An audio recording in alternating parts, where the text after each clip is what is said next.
Thank you to the Indian people and to Prime Minister Narendra Modi ji for your very strong moral support to Israel. मैं अभी नरेंद्र मोदी का एक tweet था वो मैं देख रही थी। उन्होंने कहा कि इसराइल के साथ हम खड़े हैं, तो ये जो गठजोड़ है ये भी काफी हद तक वाज़ेह है। That is not important. वो होगा जब होगा तब देखी जाएगी। दोस्तों अभी की ये बात है कि हमास के आतंकवादी इजराइल में घुसे, लोगों के घरों में घुसे, 2-2, 3-3 साल के बच्चों को गोली मारी। इंडिया कहता है कि हम अपने ब्रह्मोस मिसाइल भेजना चाहते हैं ताकि हम जो इजराइल है हमास को सबक सिखाए।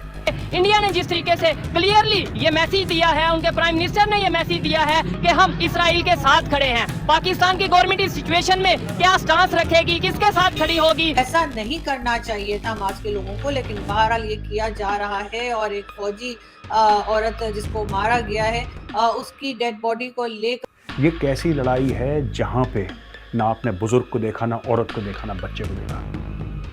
मैं आपको बताता हूं दोस्तों, एक फौजी होने के नाते ध्यान रखिएगा, जंग के उसूल होते हैं। कहते हैं there is honour in soldiering. निहत्थे पे वार मत करना। सुना होगा आपने ना, निहत्थे पे वार नहीं करना। नॉन कॉम्बैटेंट्स पे, जो लड़ाई नहीं लड़ रहे हैं, जो औरतें हैं, बुजुर्ग हैं, बच्चे हैं, उन पे हमला नहीं करना। लेकिन दोस्तों ये हमास वाले तो टेररिस्ट हैं, सोल्जर्स हैं ही। इन्होंने वही काम करा जो हर एक दहशतगर्द करता है। अब होगा यही कि इजराइल जो है वो दोबारा कोई करेगा तो हालात फिर ज़्यादा मारेगा। उनके पास ताकत है, इंटरनेशनल सपोर्ट है, यूनाइटेड नेशंस है, सिक्योरिटी काउंसिल है, वो आपको उड़ा के रख देंगे और इजराइल हमास का नाम मिट्टी में मिला देगा। मोदी साहब ने आज ट्वीट किया सुबह, उन्होंने कहा कि this is a terrorist attack on Israel. Gaza tower के ऊपर और बड़ी जगहों पे अटैक्स की इजरायली फौज तमाम, और हमास की तरफ से जो लेटेस्ट बयान आया है कि अगर तुम्हारे पास असला है जहां पर भी हो तो निकाल लो। फलस्तीन और इसराइल के दरमियान इस टाइम पर बाकायदा तौर पर नेतन्याहू हैज डिक्लेयर्ड कि वेयर एट वॉर, और ये वो वाली वॉर नहीं होगी कि थोड़ा सा मरहला गुजरा उसके बाद फिर अमन हो गया, अब फुल फ्लेज्ड वॉर होगी। हमास ने जो वायलेंस शुरू किया है इनको नहीं करना चाहिए। हमारे चैनल को सब्सक्राइब करें और बेल आइकन दबाएं। की तरफ से जो ऑपरेशन गजा पर लॉन्च किया गया वो आयरन सोड के नाम से अब जाना जा रहा है, उसका नाम ये रखा गया है। और इजराइल की तरफ से गजा पर हमला किया गया चंद घंटों के बाद, और उसमें अभी तक इतनी ही तादाद में यानी कि 200-300 के करीब हलाकतें और 2000 से ज़्यादा वुंडेड और ज़ख्मी कहे जा रहे हैं। तो गजा की तरफ फ़लस्तीनी भी इस वक्त मर रहे हैं। हमास ने ये हमला क्या सोचकर किया, क्या ये उसकी पहले से प्लानिंग थी? एक तो ये कि हमास को सपोर्ट करने वाले कौन से कंट्रीज़ हैं। हमास को सपोर्ट करने वाले दुनिया में 3 बड़े कंट्रीज़, 3 से ज़्यादा कंट्रीज़ कहे जाते हैं, लेकिन जो हमें नज़र आते रहे पिछले चंद सालों में वो कतर, वो टर्किया और इसके अलावा वो है ईरान। तो ख़ास तौर पर कतर की तरफ से ईरान को वेपनाइजेशन किया गया, यानी उनको हथियार दिए गए, उनको फंड्स दिए गए, डॉलर्स की बारिश की गई हमास पर, और टर्की जो है वो भी इसी तरीके से सपोर्ट करता रहा। और अब यूएस की तरफ से जो स्टेटमेंट अभी मैंने कुछ देर पहले देखी, उसमें ये बताया गया है कि हम अभी ये देख रहे हैं कि ईरान इस हमले के पीछे था या नहीं था, ईरान इसमें मुलविस है या नहीं है, इसको देखा जाएगा। क्या इस हमले में हमास के पीछे और भी कंट्रीज मौजूद हैं और यही इस जंग को बढ़ावा देंगे और आगे बढ़ाएंगे? इसकी वजह यह है कि अब दुनिया मजीद तकसीम होगी, हमें डिवीजन और भी नजर आएगी। पहले ही हम देख रहे थे कि शिफ्ट्स नजर आ रही थी, ब्लॉक्स बन रहे थे, एक ऐसी जो है वो सीढ़ी नजर आ रही थी जिस पर चढ़कर हर कोई एक जंग की तरफ बढ़ रहा था, और अब ये बिल्कुल सामने आ गई है बात।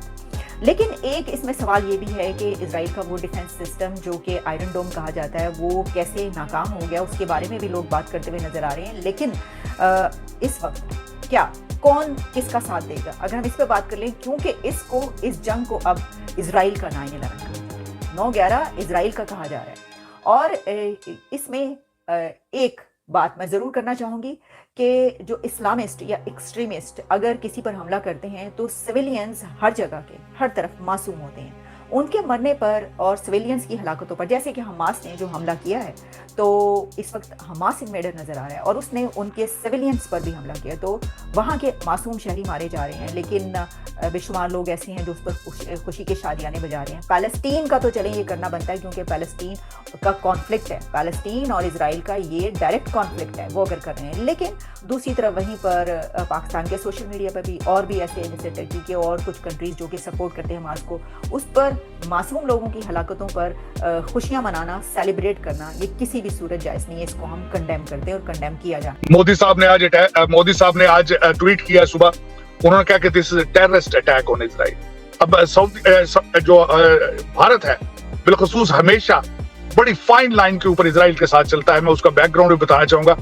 1950 में उन्होंने रिकॉग्नाइज किया इजराइल को, लेकिन 1992 तक उनके साथ सफारती रिलेशनशिप नहीं रखे और वो हमेशा, और हमास को वो कभी टेररिस्ट नहीं कहते थे। फलस्तीन के मामले में भारत हमेशा सेंसिटिव रहा है क्योंकि भारत के अंदर जो मुसलमान पॉपुलेशन है काफी ज्यादा है उसके हवाले से।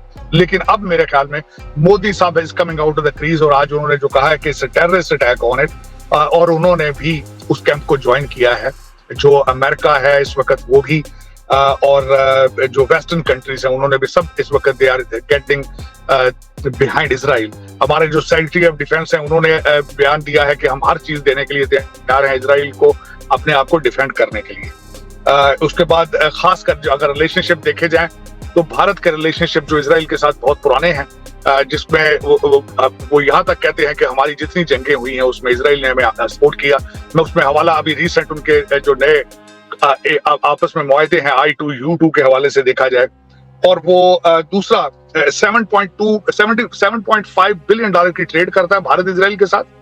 और उनके जो रिलेशन, जो उनके प्रोडक्ट है उनको कहा जाता है ट्रिपल डी, डिफेंस, डायमंड्स और ड्रिप एग्रीकल्चर, जो ड्रिप इरिगेशन के हवाले से एक दूसरे के साथ चीजें शेयर करते हैं। 18,000 के करीब इस वक्त भारतीय जो हैं वो इजराइल के अंदर हैं, जिनमें 3 किस्म के लोग हैं। एक तो जो डायरेक्ट जो एल्डरली इजरायलीज को टेक केयर करने के लिए, उसके बाद जो IT के लोग हैं वो हैं जो स्टार्टअप के लिए, और तीसरे लोग जो हैं जो डायमंड ट्रेडर हैं, क्योंकि इजराइल इज बिग और भारत में भी बहुत, गुजरात एरिया के अंदर डायमंड की बहुत बड़ी मार्केट है।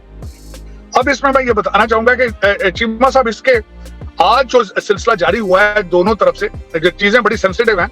एक तो वो उन्होंने क्रॉस करके बॉर्डर कुछ टैंक उनके तबाह किए, डिफेंस, बल्कि उनके आर्मी तनसीबात के अंदर भी जो है वो हमास वाले जा चुके हैं। 50 के करीब हॉस्टेजेस, जिसमें उनके फौजी भी और सिविलियन भी हैं, उनको भी उन्होंने 50 को वो खींच कर वो अपने गाजा स्ट्रिप में जा चुके हैं। उसके बाद घरों के अंदर इस वक्त इसराइलियों को हॉस्टेज बनाया उन्होंने। और मैं समझता हूं कि उन बयानिया के हिसाब से तकरीबन 80 इसराइली मार चुके हैं, 700 करीब जख्मी हैं, लेकिन 250 से ज्यादा इस वक्त फलस्तीनी जो हैं वो भी मारे जा चुके हैं। लोग इस वक्त जो हैं वो फलस्तीनी भी भाग रहे हैं अपने घरों से निकल के, और इजराइल वाले भी जो अपनी सेफ्टी और सेफ जगहों पे जाने की तरफ जा रहे हैं। इसमें 2 ममालिक जो हैं उन्होंने स्टेटमेंट दी है। ईरान ने खैर उनको सराहा है, ईरान ने कहा है कि दे आर फाइटर्स, उन्होंने कांग्रेचुलेट किया है। टर्की ने जो है वो स्टेटमेंट मिडिल ग्राउंड पे जाके दी है तैयब एर्दोगान ने। उन्होंने कहा है कि दोनों साइडों को देख कर आगे चलना चाहिए। लेकिन देखें, आगाज तो हमास ने किया है। आज सुबह 7 बजे उन्होंने सरप्राइज दिया है। उन्होंने ultimately the ball is in Hamas court कि why they started it and they should be held responsible for the consequences. हमारे चैनल को सब्सक्राइब करें और बेल आइकन दबाएं।